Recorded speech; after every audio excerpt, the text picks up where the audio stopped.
Assalamualaikum warahmatullahi wabarakatuh. Selamat siang Bapak Ibu semua, apa kabarnya hari ini? Alhamdulillah kalau baik ya.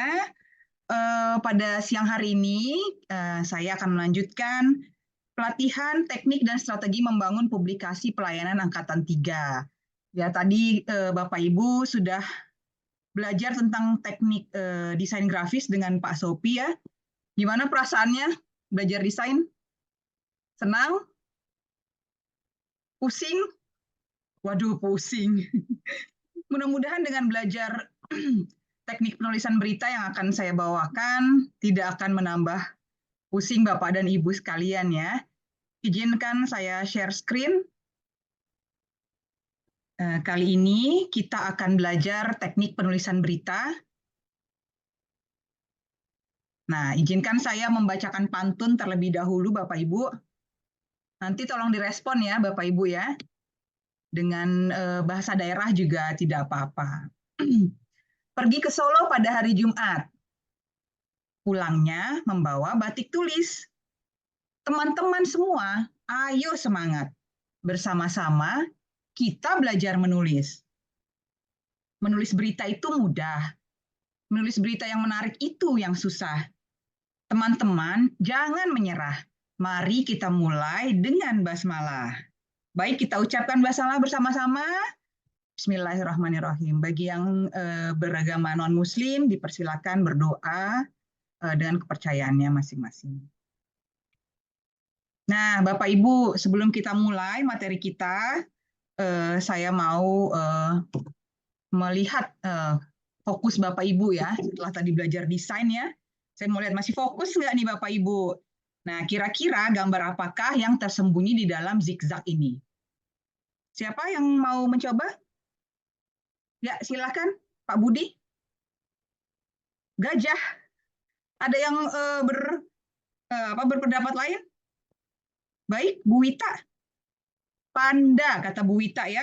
Nah, sekarang kita lihat nih, gambar apakah yang tersembunyi di dalam zigzag. Betul, Bu Wita ya, ini adalah gambar panda. Bapak Ibu yang berpendapat ini gambar panda, itu berdasarkan penelitian katanya jenius loh, termasuk jenius.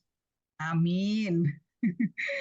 Baik, katanya tak kenal maka tak sayang ya, makanya kita kenalan.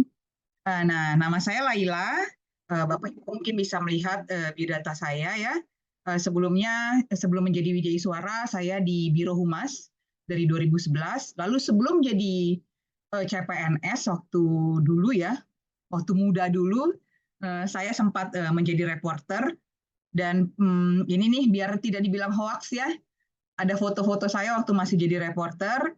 Lalu saya pendidikan saya di S1 di UI dan S2 di Deakin University Australia. Nah, pada pembelajaran kali ini, indikator hasil belajarnya yaitu peserta dapat membuat judul berita. Tentunya konteksnya itu tulisan humas ya, Bapak Ibu ya. Kita samakan persepsi bahwa tulisan kita nanti di sini adalah tulisan humas, bukan tulisan jurnalistik ya. Baik, sebelum saya lanjutkan, kita sharing dulu Bapak Ibu ya. Siapa di antara Bapak dan Ibu di sini yang suka menulis? Silakan raise hand. Baik, Pak Bendri, silakan. Waduh, hebat Pak Bendri ini ya. Pernah di koran ya, Pak ya?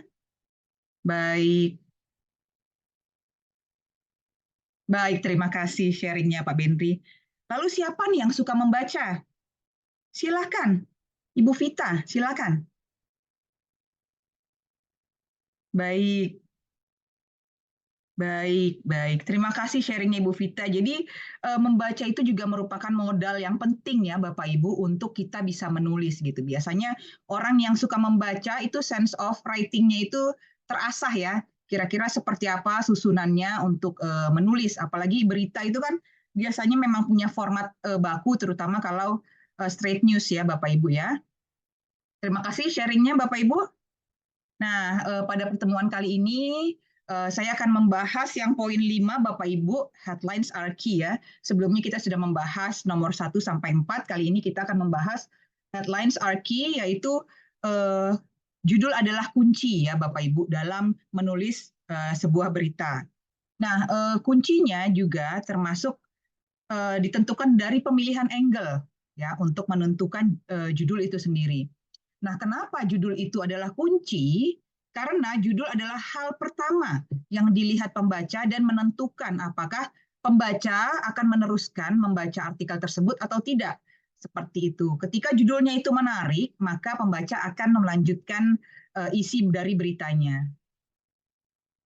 Nah, bagaimana untuk menentukan judul? Nah, sebelum Bapak Ibu menentukan judul, yang pertama adalah menentukan angle berita. Angle ya Bapak Ibu, bukan angel ya. Kalau angel ada ya artis ya. Nah, angle itu apa sih? Angle itu adalah sudut pandang, Bapak Ibu. Jadi tentukanlah sudut pandang yang paling menarik dari sebuah kegiatan atau peristiwa. Nah, angle ini tidak harus diambil dari nama kegiatan yang berlangsung, dan angle menarik sering datang dari substansi ucapan pimpinan dalam sebuah kegiatan ya. Sebagai contoh, misalkan dalam sebuah kegiatan Rakornas seperti itu ya, ada Pak Menteri membuka acara dan berpidato bahwa seluruh ASN Kemenkumham diharapkan melek digital seperti itu ya. Nah, yang diberitakan tidak harus nama kegiatannya. Kementerian Hukum dan HAM mengadakan rapat koordinasi nasional misalkan itu. Nah, bisa kita ambil dari apa yang diucapkan dari substansi pimpinan. Misalkan Menkumham Yasona Lauli serukan ASN Kemenkumham agar melek digital. Seperti itu, Bapak Ibu.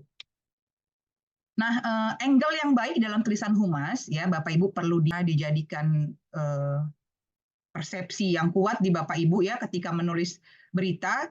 Angle yang baik adalah dalam tulisan humas adalah yang menaikkan citra organisasi. Lalu kejadian bisa sama, tapi angle berita bisa berbeda. Jadi dari satu peristiwa yang sama, itu bisa angle-nya berbeda-beda, Bapak Ibu ya. Nah, seperti contoh waktu itu kasus tertangkap tangannya Pak Denny Indrayana ya, waktu itu beberapa tahun yang lalu, itu udah agak lama, ketika media beritakan bahwa Denny Indrayana tertangkap tangan seperti itu. Nah, ketika kita sebagai staf humas gitu dari organisasi pemerintah, kita bisa mengambil dari segi positifnya. Misalkan pengawasan internal Kemenkumham berjalan baik, Wamenkumham ditangkap gitu misalkan ya Bapak Ibu ya. Nah, jadi itu membuktikan bahwa angle pada tulisan humas bisa berbeda dengan tulisan jurnalistik. Nah, dari satu kegiatan atau peristiwa bisa memiliki beberapa angle Bapak Ibu ya. Seperti misalkan tadi kita kembali lagi ke Rakornas, itu bisa satu berita tentang Rakornasnya itu sendiri. Kedua, misalkan tentang substansi dari apa yang diucapkan oleh menteri. Ketiga, misalkan ternyata di peristiwa tersebut ada apa ya? Misalkan ada artis jadi bintang tamu gitu kan? Itu juga bisa jadi angle berita gitu. Misalkan apa ya? Deddy Mizwar isi acara pada Rakornas Kumham misalkan. Ya, memang tidak menarik, tapi ini membuktikan bahwa dalam satu kegiatan itu bisa memiliki beberapa angle berita. Namun dalam satu berita itu hanya satu angle ya Bapak Ibu ya. Kita berbicara mengenai tulisan yang ada di online ya Bapak Ibu, di mana tulisannya tidak bisa panjang seperti di media cetak gitu. Nah, Bapak Ibu, tips untuk membuat judul yang baik adalah rutin membaca berita ya, agar kita dapat mengasah kemampuan menentukan angle berita. Nah, ini adalah contoh different angle, different stories ya. Dari satu berita ini bisa banyak sekali angle yang bisa diambil, seperti media asing sorot Jokowi bertemu Biden sebut ini gitu ya. Lalu ada lagi bertemu Joe Biden, Jokowi desak Amerika bantu hentikan kekejaman di Gaza. Itu kan beda ya angle-nya. Lalu ada lagi Jokowi bertemu Joe Biden, RI dapat proyek ratusan triliun. Nah, itu tiga udah beda ya Bapak Ibu. Dan yang terakhir ini, yang keempat ini dibuat terdapat di website Sekretariat Negara ya, saya ambil Bapak Ibu.